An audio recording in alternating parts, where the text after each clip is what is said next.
ఇక స్థానిక ఎన్నికలకు రేపు పంచాయతీ అధికారులతో సీఎం మీటింగ్, అన్ని వివరాలతో హాజరు కావాలని ఆదేశాలు. పార్టీ తరఫున 42% బీసీ రిజర్వేషన్ల ప్రకటనపై కసరత్తు. పార్టీ తరఫున 42% అంటే కాంగ్రెస్ పార్టీని బొందబెట్టుడే. కాంగ్రెస్ పార్టీని బీసీలు బొందబెట్టి తొక్కుడే, ఇక మళ్ళలేకుండా తొక్కాలి. తొక్కితే పార్టీ పరంగా అంటే ఇప్పటికే పిసిసి చీఫ్ తో రేవంత్ రెడ్డి మంతనాలు. కాంగ్రెస్ పెద్దల ఒపీనియన్ కోసం 16 లేదంటే 15 పిఎస్సి మీటింగ్, 18 కేబినెట్ భేటీలో రిజర్వేషన్లపై అధికారిక ప్రకటన.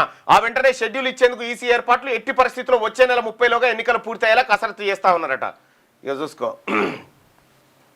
స్థానిక సంస్థల ఎన్నికలకు సర్కార్ సిద్ధమవుతుంది. ఇన్నాళ్ళు బీసీ రిజర్వేషన్ల పెంపు కోసమే లోకల్ బాడీ ఎన్నికలను ప్రభుత్వం వాయిదా వేస్తూ వచ్చింది. కానీ అసెంబ్లీ ఆమోదించి పంపిన బిల్లుతో పాటు పంచాయతీరాజ్ చట్ట సవరణ ఆర్డినెన్స్ను సైతం రాష్ట్రపతి పక్కన పెట్టడం, ఢిల్లీలో ధర్నా చేసినప్పటికీ కేంద్రం స్పందించకపోవడం తెలిసిందే. అయితే దీంతో ప్రత్యామ్నాయంగా పార్టీ తరఫున బీసీలకు 42% రిజర్వేషన్లు ఇవ్వాలనే నిర్ణయానికి వచ్చిన ప్రభుత్వం ఆ దిశగా కార్యాచరణ ప్రారంభించింది. ఎట్టి పరిస్థితుల్లోనూ హైకోర్టు విధించిన గడువు సెప్టెంబర్ 30లోగా ఎన్నికలు నిర్వహించాలనే పట్టుదలతో ఉన్న సీఎం ముఖ్యమంత్రి గారు ఎట్టి పరిస్థితుల్లో హైకోర్టు నియమించినట్టు ఏది విధించిన గడువు ఉంది 30 లోపల ఖచ్చితంగా.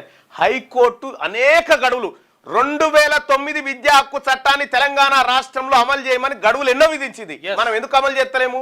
ఫీజు రియంబర్స్మెంట్ బకాయిలు ఇవ్వమని గడువులు చెప్పింది. ఎందుకు ఇస్తలేము మనము?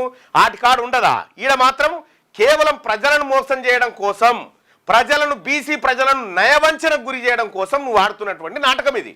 ఈ నాటకాన్ని బీసీ ప్రజలు ఒప్పుకోవడానికి సిద్ధంగా లేరు.